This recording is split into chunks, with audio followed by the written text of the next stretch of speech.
Hello, Assalamu alaikum dear viewers. This is Raja Mohammad Faisal and you're watching E Academy. आप सब लोग E Academy देख रहे हैं और मैं हूं राजा मोहम्मद फैसल। आपको हमारे चैनल पे खुश आमदीद कहते हैं। जैसा कि आपको मालूम है कि हमने एक मॉक टेस्ट लिया था मैथमेटिक्स का। उससे पहले हमने साइंस के मॉक टेस्ट लिए थे और उसके अलावा इस्लाम मैथ के भी मॉक टेस्ट लिए थे। तो अब चलते हैं हम इनकी तरफ के अगर इस किस्म के हमें प्रॉब्लम्स आएँ मैथमेटिक्स में तो हम इसे किस तरह से सॉल्व करेंगे। तो मैंने सोचा कि क्यों ना मैं मॉक टेस्ट तो हो गया अल्हम्दुलिल्लाह, जिसमें तकरीबन साढ़े 4,000 के करीब लोगों ने पार्टिसिपेट किया और उन्होंने अपने रेस्पॉन्सेस जमा करवाए। तो आए अब मैं आपको इनके आंसर बता दूँ कि और इसके सॉल्यूशंस भी बता दूँ कि किस तरह से सॉल्व होंगे। पहला क्वेश्चन ये है कि 20 पावर 0, ये मतलब कि ये भी मैंने बताया कि इसे हम किस तरह से रीड करते हैं। This is read as 20 power 0। जब किसी भी नंबर पे पावर 0 आए, ये बात याद रखना कि किसी भी नंबर पर पावर 0 आए तो वो हमेशा 1 के बराबर होता है। किसके बराबर होता है? 1 के बराबर होता है। ये बात आपने याद रखनी है कि किसी भी नंबर पे पावर 0 आए तो वो 1 के इक्वल होता है।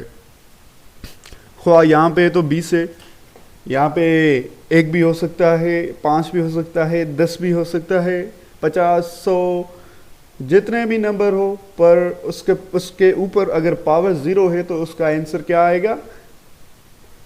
1 आएगा। आपने ये बात याद रखनी है, ठीक दोस्तों। तो इसका आंसर जो है करेक्ट है वो ये है 1। उसके बाद हम मूव करते हैं दूसरे क्वेश्चन की तरफ। तो हमारा ये जो दूसरा क्वेश्चन है वो ये है कि इसमें से कौन सा कंप्लीट स्क्वायर नहीं है। कंप्लीट स्क्वायर हमने पढ़ा था कि ये क्या चीज़ें होती हैं। तो उसके बाद अगर आप ये निकालें, ये 16 है ना, 16 मतलब 4 का स्क्वायर है।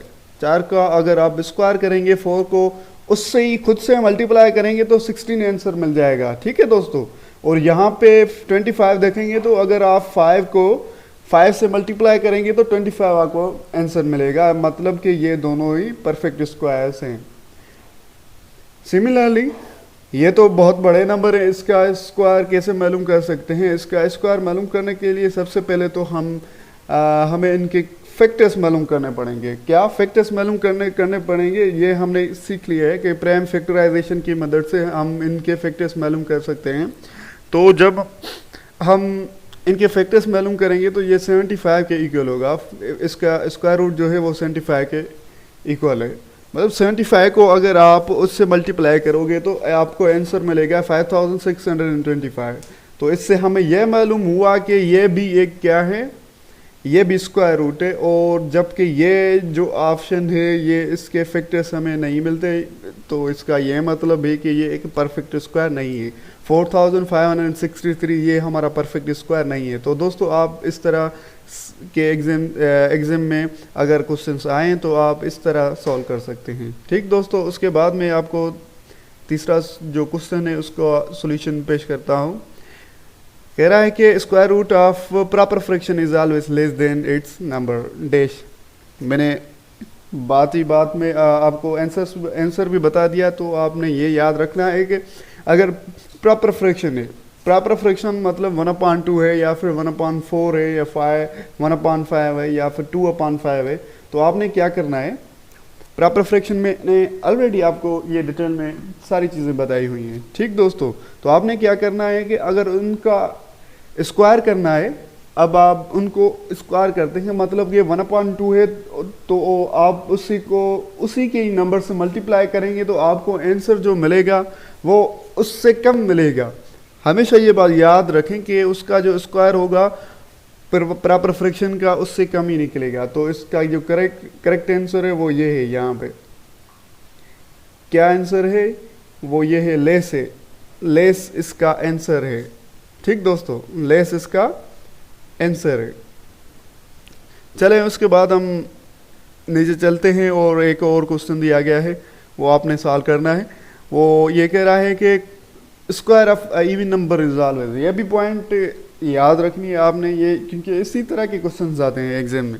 अगर आप कोई इवन नंबर लेते हैं और उसका स्क्वायर करते हैं, इवन नंबर से मुराद 2, 4, 6, 8, ठीक दोस्तों, अगर आप इनको स्क्वायर करते हैं, 2 को स्क्वायर करें 4 मिलेगा, 4 को स्क्वायर करें आपको 16 मिलेगा। तो हमें यह मालूम हुआ कि जब हम स्क्वायर करते हैं एक इवन नंबर का तो नतीजा भी हमें क्या मिलता है कि इस इवन नंबर ही मिलता है। ठीक दोस्तों, तो इसका आंसर जो होगा वो ये होगा इवन नंबर। ठीक दोस्तों, उसका ये आंसर होगा इवन नंबर, इसका आंसर होगा। चलें ठीक है, उसके बाद नीचे आते हैं जो अहम चीज़ें, हम उसकी तरफ आते हैं। 72 kilometre per hour is equal, तो अगर आपको ये दिया गया है कि आपने कन्वर्ट करना है किलोमीटर पर आवर को मीटर पर सेकंड में, तो आप किस तरह से करेंगे? सबसे पहले तो ये करेंगे किलोमीटर, क्योंकि बड़ा है। मैंने इसका सॉल्यूशन पहले भी वीडियो में आपको बता दिया है, फिर भी मैं यहाँ पे बताता चलता हूँ कि 75 को आप मल्टीप्लाई करेंगे 1000 से, ठीक, क्योंकि 1 किलोमीटर में 1000 मीटर्स होते हैं। पर आवर मतलब डिवाइड करेंगे आप उसको किससे? आवर्स। एक आवर में 3600 सेकेंड्स होते हैं, 3600 क्या होते हैं? सेकेंड्स होते हैं। तो आपने उसको डिवाइड करना है उसे। तो जब आप इसे ऑपरेट करेंगे तो आपको जो आंसर मिलेगा वो 20 मीटर पर सेकेंड मिलेगा। क्या मिलेगा? 20 मीटर पर सेकेंड आपका आंसर होगा। ठीक दोस्तों, तो उसके बाद में हम नेक्स्ट मूव करते हैं छठे क्वेश्चन की तरफ। छठे क्वेश्चन में ये पूछ रहा है कि the greatest number among the following is. ये मुझे बहुत इंटरेस्टिंग क्वेश्चन लगता है, क्योंकि बाज़ औकात जो बंदे कैंडिडेट्स होते हैं वो इससे गलती कर जाते हैं। वो देखते हैं कि बड़ा नंबर 20 है, तो ये नहीं देखते कि इसके आगे कौन सा सिंबल यूज़ किया गया है, बस वो ये देखते हैं कि ये 20 सबसे बड़ा है तो आंसर ये है। पर हकीकत में ऐसा नहीं होता। होता क्या है कि आपने जब नंबर्स को एक नंबर लाइन पे ड्रा करेंगे तो होता क्या है कि बीच में ज़ीरो होता है, और ज़ीरो से आप अगर राइट हैंड की तरफ जाएंगे तो वो नंबर्स पॉजिटिव होते हैं। ठीक दोस्तों, और ज़ीरो से अगर आप लेफ़्ट की तरफ जाते हैं तो नंबर्स क्या होते हैं? नेगेटिव हो जाते हैं। मतलब 0 से -1 होगा, -2, -4, -5, -6, -16। ठीक, ये जैसे जैसे बड़े होते जाएंगे, -20 मतलब यहाँ पे दिया गया -20, तो ये सबसे कम है, ये सबसे कम है। और जो -5 है, -5 तो 0 के करीब है ना, वो मतलब कि बड़ा हुआ। क्या हुआ? ये इन सब नंबर्स से बड़ा हुआ। -5 is the correct answer of this question. ठीक दोस्तों, उसके बाद जो 7वां क्वेश्चन है, square root of 1.44 in fraction is. Fraction में आप इनका क्या स्क्वायर रूट निकालेंगे? तो इसका सिंपली ये है कि आपने पहले करना क्या है, इस डेसिमल को हमने ख़त्म करना है। क्या करना है? इस डेसिमल को ख़त्म करना है। एक डेसिमल ख़त्म कर दी तो डिनोमिनेटर में 1 आ जाएगा। ठीक दोस्तों, 1 आ जाएगा।